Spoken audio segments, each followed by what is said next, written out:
Hello friends, welcome to the channel. I am Poonam Dua from MN Education Academy of Literature, and today we will cover Sonnet 29 by Shakespeare. Sonnet 29, When in Disgrace with Fortune in Men's Eye. This is the title. I hope you have watched previous videos about sonnets too. Please check the description box to get the link to the previous videos related to the Shakespeare's sonnets. Sonnet 29 is one of the 154 sonnets written by English playwright and poet William Shakespeare. Let us see what are the specialities of this particular sonnet now. Sonnet 29, as I told you, it is one of the 154 sonnets written by him, and it also follows the very basic structure जो कि Shakespeare के बाकी सब sonnets में भी होती है. It has iambic pentameter and 3 rhyming quatrains यानी कि 4 lines and a rhyming couplet. तो आइए देखते हैं अब ऐसा क्या खास है इस पर्टिकुलर सोनेट में, और राइमिंग स्कीम भी एक बार पता कर लेते हैं. Rhyming scheme of this sonnet is A B C D E F G. आप लोग प्लीज़ एक बार बहुत ही ध्यान से नोट भी कर लीजिए. A B C D E F and G. तो इन सभी चीज़ों को बहुत ही अच्छे से नोट करिए. आपके एग्जाम्स में कुछ भी आ सकता है, किसी भी तरीके से वो आपको काम आ सकता है. तो ये देखिए, ये पूरा सोनेट है जो यहाँ पर लिखा हुआ है, और वही राइमिंग स्कीम है जो मैंने आपको बताया था. This is the whole sonnet you can see here, and we will do a detailed analysis of it. In the sonnet, basically, in the sonnet, the speaker expresses discontent or dissatisfaction about his state. तो speaker को कहीं ना कहीं अपने आप से, अपनी state से, अपनी कंडीशन से एक तरीके का डिससेटिस्फैक्शन है. He feels an outcast and feels failure but feels better upon thinking of his beloved. तो स्पीकर को शुरुआत में तो बिल्कुल आउटकास्ट फील होता है. उसे ऐसा लगता है कि मैं सोसाइटी का पार्ट ही नहीं हूँ, सबके दोस्त हैं, सबकी लाइफ में खुशियाँ हैं, सबकी लाइफ में रिचनेस है, बस मैं ही एक ऐसा हूँ जो थोड़ा सा इनके साथ मैच नहीं हो पाता. But ends in a positive mood. तो end में, end के couplets में, the speaker thinks that he has got his beloved, so that is everything for him. Sonnet 29 is not just a poem about disappointment and despair, I must say. It is a poem about the way the love comforts. आपकी life में कभी ऐसा भी हो सकता है कि कुछ भी नहीं है, but you have got your love. So that love comforts, soothes and repairs the many injuries you have in your life. This is the basic theme. After the poem's bitter opening 8 lines, the speaker reflects on the love he shares with his beloved. तो आइए देखते हैं किस तरीके से ये bitterness है और किस तरीके से शेयरिंग ऑफ लव है. अब ये देखिए, शुरुआत की 8 लाइन्स लिखी हैं पहले मैंने यहाँ पर. ओके, ये है शुरुआत की 8 lines. The first 8 lines, these are full of, I must say, self pity and negative impressions. तो हम पढ़ेंगे इनको तो ऐसे ही लगेगा the person is very negative about himself. He says, when I feel unlucky and unpopular I cry all alone about the fact that I am an outcast. तो when in disgrace lines यही कह रही हैं कि जब मेरे पास disgrace होता है, जब मैं अनलकी होता हूँ, अनपॉपुलर होता हूँ लोगों की आंखों में, तो मैं अकेला ही रोता हूँ और अपने आप को आउटकास्ट समझता हूँ. I cry out, but even heaven cannot hear me, so I look at my unhappy state and curse my fate.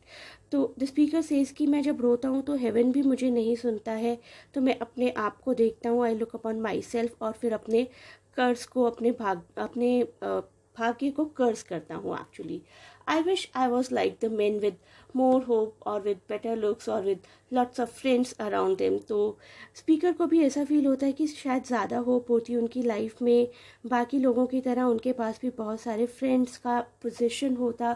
शायद अपने आप को कहीं ना कहीं बाकी उन लोगों से कंपेयर कर रहे हैं जो दोस्तों से घिरे रहते हैं या मनी से घिरे रहते हैं.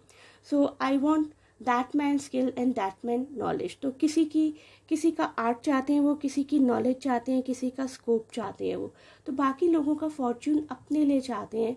और कहते हैं कि जो चीज़ें मैं पहले एंजॉय किया करता था मोस्ट, वो चीज़ें आजकल मुझको कंटेंट भी नहीं कर पा रही हैं, मतलब सेटिस्फाई भी नहीं कर पा रही हैं. I can no longer enjoy the things I use to find enjoyable in past. तो कोई एक ऐसा पर्सन है जिसको बिल्कुल भी अपनी प्रेजेंट कंडीशन, प्रेजेंट स्टेट पसंद ही नहीं आ रहा है. अब आइए देखते हैं नेक्स्ट फ्यू लाइन्स में क्या है. नेक्स्ट फ्यू लाइन्स में शायद थोड़ी पॉजिटिविटी मिल जाए हमें. The final 6 lines are all about the positive that sweet love brings and positives that help drive away despondency and sadness from anybody's life. तो ऐसा लगता है कि लास्ट की इन लाइन्स में हमें ऐसी कुछ बातें जानने को मिल रही हैं जो कि हमारी लाइफ से नेगेटिविटीज़ को एकदम दूर भगा देती हैं. तो ये हमारी फाइनल 6 लाइन्स हैं. With these thoughts almost despising myself, hating myself, I by chance think of you and then my melancholy. तो स्पीकर कह रहा है कि इन सभी थॉट्स के साथ स्पीकर ने अपने लवर के बारे में सोचा. अब पहले अपनी स्टेट के बारे में सोचा और उसके बाद अपनी लवर के बारे में सोचा. लाइक अ लाक, लाक यहाँ पर वर्ड यूज़ किया कि देखिए आइडेंटिफाई करने के भी काम आएगा आपको. लाक होता है a small ground duelling song bird, एक ऐसा बर्ड जो गाना गाता है बड़े ब्यूटीफुल से at the break of the day at very early morning. तो रीडर को स्पीकर को एक ऐसी फीलिंग आ रही है कि अब उसकी लाइफ में शायद एक ब्रेक ऑफ द डे आ गया है from the dark earth and this bird sings hymns a religious song और poems of praise to God और अ पर्टिकुलर गॉड और हेवन. तो ये बर्ड जो है ये गाने गा रहा है और इन गानों ने, बर्ड के इन सॉन्ग्स ने शायद रीडर को, स्पीकर को थोड़ी सी पॉजिटिविटी दी. For thinking of your love brings such happiness. तो रीडर को ऐसा लग रहा है कि अब अपनी लवर के बारे में सोचते हुए थोड़ी सी हैप्पीनेस, थोड़ा सा वेल्थ यानी कि रिचनेस वापस आ रही है हमारे स्पीकर की लाइफ में. That then I would not change my position in life with kings. तो अब स्पीकर को ऐसा लग रहा है कि अब मेरी लाइफ में इतनी हैप्पीनेस आ गई है अपने लवर के बारे में सोचकर कि मैं तो अपनी पोजीशन को किंग्स के साथ भी चेंज ना करूं. तो अब देखिए पिछली 8 लाइन्स में कितना ज़्यादा डिसअपॉइंटमेंट था कि स्पीकर वॉज सेइंग कि जो चीज़ें मैं एन्जॉय किया करता था पास में वो चीज़ें मुझे सेटिस्फेक्शन भी नहीं दे रही हैं. अब देखिए यहाँ की लास्ट लाइन में ही इज़ सो हैप्पी कि अपनी पोजीशन को किंग्स के साथ भी चेंज नहीं करना चाह रहे हैं और छोटी छोटी चीज़ों से, बर्ड्स की आवाज़ से खुश हैं, अपनी बिलवर्ड के बारे में सोचकर खुश हैं. तो मैसेज बेसिकली यही है कि हमें अपनी लाइफ की पॉजिटिव चीज़ें देखनी चाहिए rather than thinking about all the negatives that we have. तो अब आइए जानते हैं इस पोइट्री की थीम क्या है. The theme of this sonnet, according to me, is the feeling of love, that the feeling of love can overpower the feeling of self-hatred. So, love is actually greater than any kind of bad mood or bad kind of feeling, according to me. The poet conveys this theme well because it starts with the speaker talking about how much he dislikes his life. तो शुरुआत की lines किसके साथ होती हैं? Poet के एक dislike के साथ. पोएट कहता है कि भैया मुझे तो अपनी लाइफ बिल्कुल भी पसंद नहीं है, ना मेरे पास अच्छे दोस्त हैं, ना मेरे पास रिचनेस है. The speaker sites many example of why this is how he feels, and then the speaker talks about how he tries to accept the positivities of his life, how he sees his beloved and he thinks about his love, and it lifts his spirits, it lifts his heart. I hope you love this video and you can click the link given over here to watch the video about sonnet number 30. Thanks a lot for watching this video and best of luck for your exams.